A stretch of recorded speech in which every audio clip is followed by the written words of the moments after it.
Usual hard जब था। शुरू होगा तब बता रहा था। केमिस्ट्री में ठीक था, इनऑर्गेनिक ज़्यादा थी आज के पेपर में, और फिज़िक्स में मॉडरेट था। तो as compare to 22 Jan and 23 वाला, तो मतलब हार्ड ही था। आपका बेटा फर्स्ट अटेम्प्ट था या आपने प्रीवियसली दिया हुआ पिछली बार भी? क्या ये सर? फर्स्ट अटेम्प्ट था या पिछले बार दिया? First attempt। First attempt. कितना ओवर अटेम्प्ट कितना किया आपने? मेरे ओवरऑल अटैम्प्ट मैंने 40 के अराउंड ही किया। 40 के अराउंड अटेम्प्ट। हाँ। और सबसे ज़्यादा अटेम्प्ट किस सब्जेक्ट में किया आपने? सबसे ज़्यादा मैंने किया फिज़िक्स में। फिजिक्स में कितने अटेम्प्ट किए? फिज़िक्स में मैंने 18 किए, केमिस्ट्री में मैंने 16 किए, और मैथ्स में मैंने 9 किया। मैथ्स में नहीं, मतलब मैथ्स डिफिकल्ट था इस बार। बहुत ज़्यादा difficult। बहुत ज़्यादा डिफिकल्ट था। अच्छा, चलो इससे एक्सपीरियंस मिलेगा नेक्स्ट वाली अटेम्प्ट के लिए प्रिपेयर करने में, सेशन 2 के लिए, हाँ है ना, ये मैथ्स में। और कौन से कोई टॉपिक है स्पेसिफिकली याद हो, अगर जैसे मैथ्स में जो वेटेज ज़्यादा आया हो?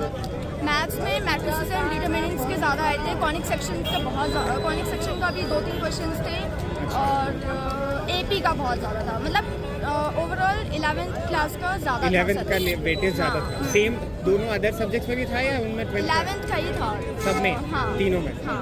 और 12th का भी था, लेकिन 12th में केमिस्ट्री ज़्यादा था। वेटेज कम था बाकी दोनों में, केमिस्ट्री को छोड़ के 12th का। अच्छा अच्छा। और जैसे फिजिक्स में कोई स्पेसिफिक टॉपिक आपको, जैसे मॉडर्न फिजिक्स हो या और कोई टॉपिक याद हो जिससे क्वेश्चन आया हो? SHM ज़्यादा आया था उसमें SHM? कुछ, हाँ। एक क्वेश्चन था या एक से ज़्यादा थे? SHM के एक ही 2 क्वेश्चन थे या ज़्यादा थे? 2-3 थे। 2-3 क्वेश्चन हाँ। थे। और ओवरऑल आपको कितना लगता है स्कोर लगभग कितना बन जाएगा आपका 10 में? 160, 150 160। नेगेटिव मार्किंग में। Thank you so much. Manish आपका एग्ज़ाम ओवरऑल कैसा गया? क्या ठीक ही गया, ज़्यादा मैं अच्छा स्कोर नहीं कर पाया। कितने अटेम्प्ट किए ओवरऑल? मैंने ओवरऑल 51 क्वेश्चन अटेम्प्ट किया। 51 क्वेश्चन। और फिजिक्स में कितने अटेम्प्ट किए? फिजिक्स में मैंने 18 मॉडरेट थी फिजिक्स। केमिस्ट्री में कितने अटेम्प्ट किए? मैंने केमिस्ट्री में 18 मैथ्स में कम किया? मैथ्स में 14 और कैसा लेवल था मैथ्स का? मैथ्स कुछ ऐसे टॉपिक्स याद हो जैसे 3D डी के तो 80 क्वेश्चन आए थे। 80 क्वेश्चन ज़्यादातर कॉनिक सेक्शन के आए थे, और कैलकुलस थोड़ी आई थी, ज़्यादा नहीं। कितने क्वेश्चन? 5 इंटीग्रेशन और फिजिक्स में कितने मैकेनिक्स आए थे?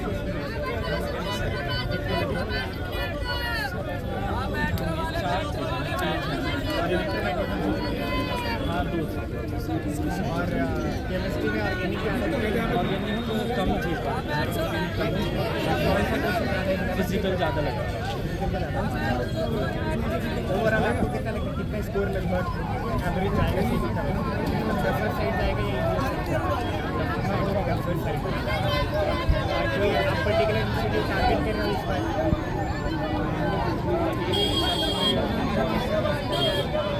मतलब ये तो पहला दूसरा वाला भी दोगे? Thank you so much. क्या नाम है आपका? मेरा नाम तनिष्क है। तनिष्क, आपका ओवरऑल एग्जाम कैसा एक्सपीरियंस था? ओवरऑल एग्ज़ाम तो मॉडरेट था, बट पर्टिकुलर सेक्शंस की बात करें तो मैथ्स वॉज डिफिकल्ट।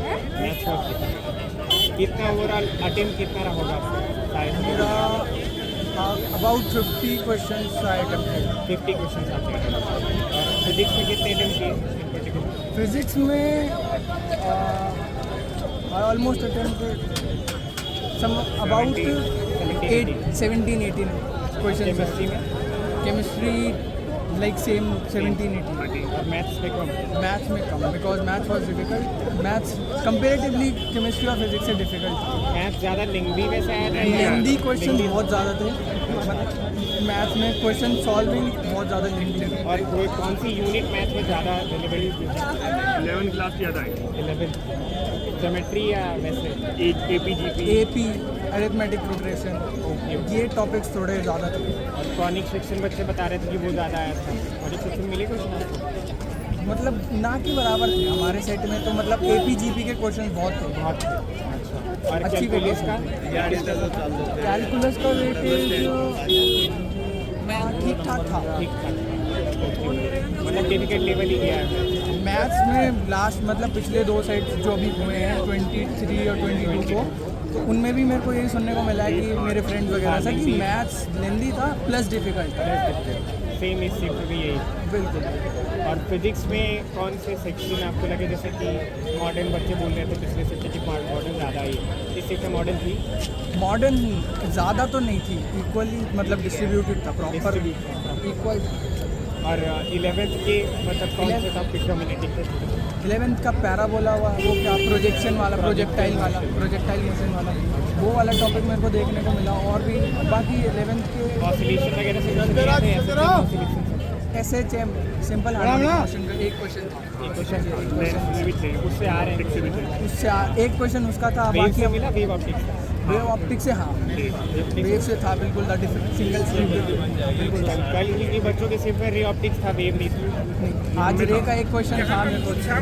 और केमिस्ट्री में आप लोगों को स्पेसिफिकली कौन कौन से टॉपिक है काउंटर करते हुए? Specifically melting point and boiling point वाले बॉइलिंग पॉइंट केमिस्ट्री में, ऑर्गेनिक केमिस्ट्री से मैं बोलूँ तो वो एल्डिहाइड कीटोन्स से था वो मेल्टिंग पॉइंट रिएक्शन बेस्ड थे या ऐसे थ्योरी बेस्ड? Theory based. और आपको मतलब ओवरऑल स्कोर कितना लगता है, कितना हो आपका मतलब ऐसे रेंज? अभी मतलब ऐसा कुछ एक्सपेक्ट तो मैं नहीं कर रहा, क्योंकि अभी मेरे को इतना नहीं पता नेगेटिव कितना जाएगा और कितने मेरे सही होंगे। तो क्वेश्चन छोड़े भी हैं, तो इसलिए अब पूरा अटेम्प्ट करने का मतलब तो वही हो गया ना कि बहुत नेगेटिव मार्किंग बहुत ज़्यादा चली गई। और कौन सा इंस्टीट्यूट आप टारगेट कर रहे हो? Target NIT। और नेक्स्ट वाला आइटम तो आप दे रहे हैं अप्रैल वाला भी। तो इस वाले के प्रिपरेशन से मतलब क्या उसमें क्या नया करोगे? इम्प्रूवमेंट थोड़ी ज़्यादा करनी पड़ेगी, खासकर मैथमेटिक्स में जैसा क्योंकि जहाँ तक मुझे पता है कि अप्रैल वाला जो सेक्शन होता है वो डिफ़िकल्ट ही होता डिफिकल्ट है जनवरी के कंपैरिजन में। Thank you so much, thank you.